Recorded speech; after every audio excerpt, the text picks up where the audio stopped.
In 1859, a jar of lead plates and acid blinked to life. Today, the same idea launches cars, stabilizes grids, and rides in your pocket. Why did an 1899 electric bullet break speed records, yet EVs vanished for decades? How did a phone battery get banned from airplanes and later win a Nobel? Tonight, we'll shrink to the smallest cell, grow to gigafactories, and follow the rechargeable revolution shaping everything you touch. Who and when? The first truly rechargeable battery was the lead-acid accumulator, invented in 1859 by French physicist Gaston Planté.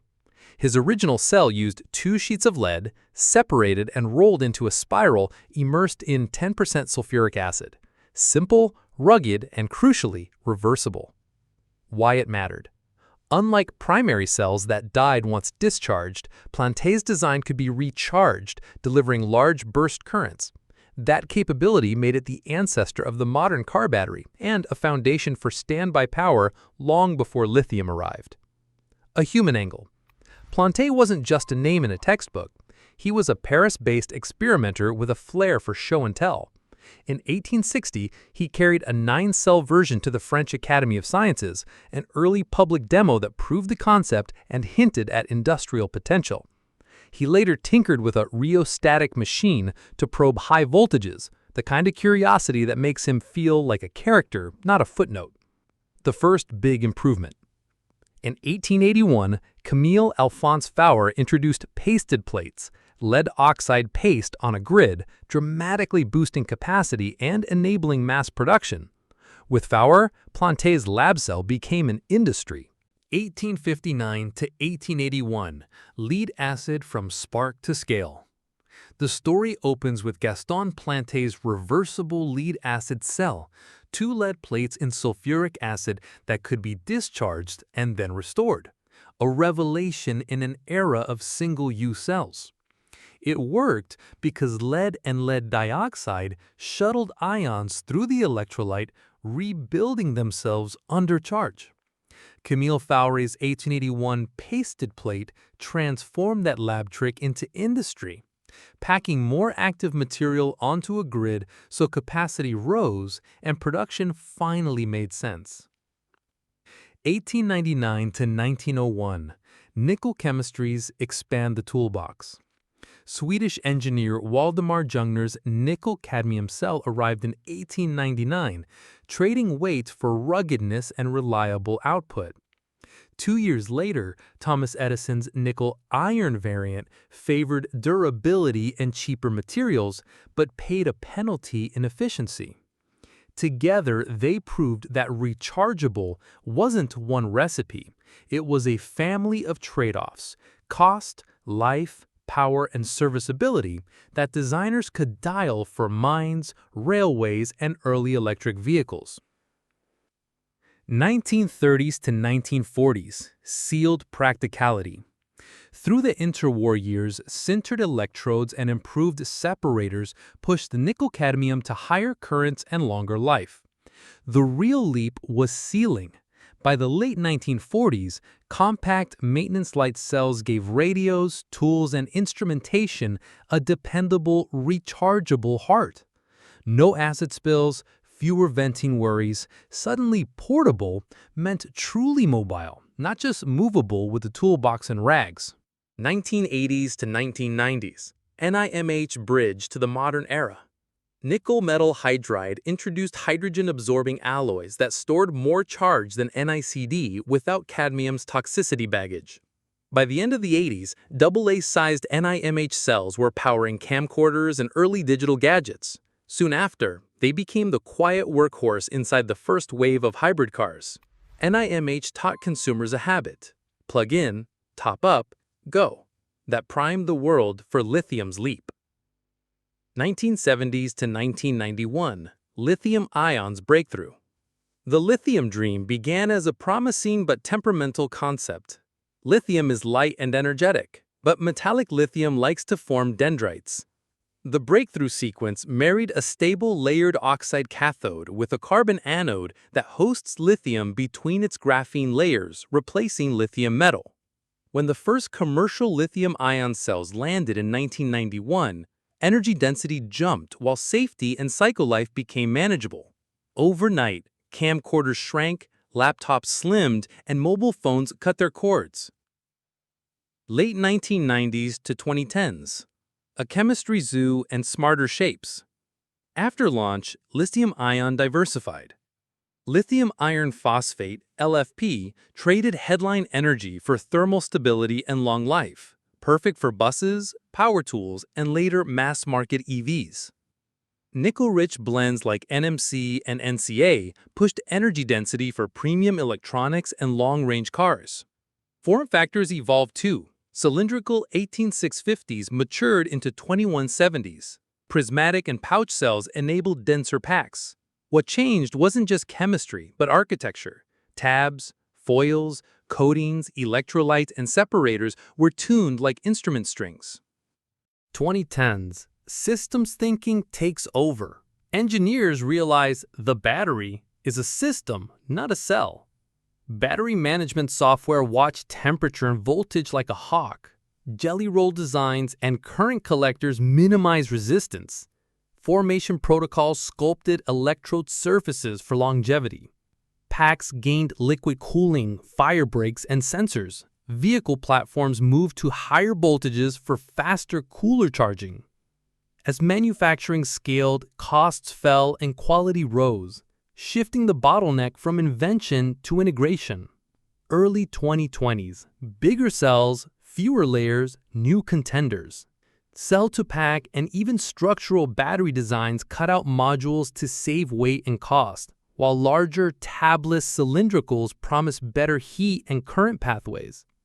LFP returned in force as supply chains chased cobalt-free stability and fresh attention swung to sodium-ion for low-cost storage and to silicon-rich anodes for premium energy density. The timeline's arc is clear. From a glass jar in a Paris lab to highly engineered software-managed energy systems, each milestone reframing the same enduring question: how do we store more energy, more safely, at a lower cost? If the timeline charts steady progress, the detours are even more revealing. In 1899, an electric torpedo on wheels called La Jamais Contente became the first car to crack 100 kilometers per hour. For a heartbeat, batteries were the future of speed. Then, internal combustion, with denser energy and cheap fuel, seized the century. That whiplash reminds us that technology wins with ecosystems, not just inventions. Fast forward to 1991. Sony's commercial lithium-ion cell was a quiet launch with an earth-shaking consequence. By pairing a layered oxide cathode with a carbon anode, it made handheld electronics truly portable. Camcorders shrank, laptops slimmed, and mobile phones left the wall. Proof that a chemistry tweak can flip entire markets. The 2016 smartphone recall was the opposite lesson. Manufacturing tolerances, separator thickness, and pack design became headline news as thermal runaway forced airlines to ban a device. Out of that mess came tighter quality control, more conservative charge windows, and smarter battery management. Safety re-entered the spotlight and stayed there. Then came the plot twist. Lithium iron phosphate's lower energy label didn't stop its comeback. With cell-to-pack designs and blade-style cells, LFP won on cost, longevity, and calm behavior under stress, while larger tabless formats cut resistance. The message? Architecture can be as disruptive as chemistry. Right now, rechargeable batteries are a story of smart trade-offs at scale. Lithium iron phosphate powers mass-market EVs and stationary storage because it's steady, long-lived, and cobalt-free, while nickel-rich chemistries still carry the flag for long range and performance. Packs are increasingly designed like products, not parts. Tighter thermal management, stronger enclosures, and software that shepherds every watt. Prices have eased with manufacturing volume, while reliability and safety have climbed. Over the next 1 to 5 years, the biggest gains come from architecture. Cell-to-pack and structural designs will cut weight, cost, and complexity. 800 to 1,000-volt drivetrains will turn fast charging from a brag into a baseline. Silicon-rich anodes will creep into premium devices and vehicles for extra energy density. And sodium-ion will slot into scooters, compact EVs, and grid storage where cost and cold weather tolerance matter more than range. Recycling scales up, and second-life batteries become normal for homes and microgrids. 5 to 10 years out, expect cautious, limited rollouts of solid-state, initially in high-end, low-volume models, while industry chases dendrite suppression and manufacturability. Manganese-heavy cathodes, smarter electrolytes, and AI-guided formation promise quieter gains. For you and me, that means shorter charging stops, cheaper EVs, sturdier grids buffered by storage, longer-lasting phones and tools, and cities that hum instead of roar. From the Plante's spiral of lead and acid to today's software-managed packs, the rechargeable battery is a rare story where small, steady gains trigger outsized change. Each generation didn't erase the last, it layered on top of it. Safer materials, cleaner supply chains, smarter cooling, better algorithms. That's why EVs are practical, homes can store sunshine, and phones last longer on thinner cells. The next leaps may look modest: fewer modules, better anodes, calmer chemistries, but they compound into quicker charges, cheaper miles, and tougher grids. Batteries aren't just catching up to our needs, they're pulling new possibilities into reach. Quiet cities, resilient neighborhoods, flexible industry. So here's the spark to carry forward. If you could choose one improvement to arrive tomorrow, faster charging, longer life, safer packs, or truly circular recycling, which would change your world the most, and why? Which era surprised you most? The 1899 electric speed record, the 1991 lithium-ion launch, or today's ultra-fast charging claims?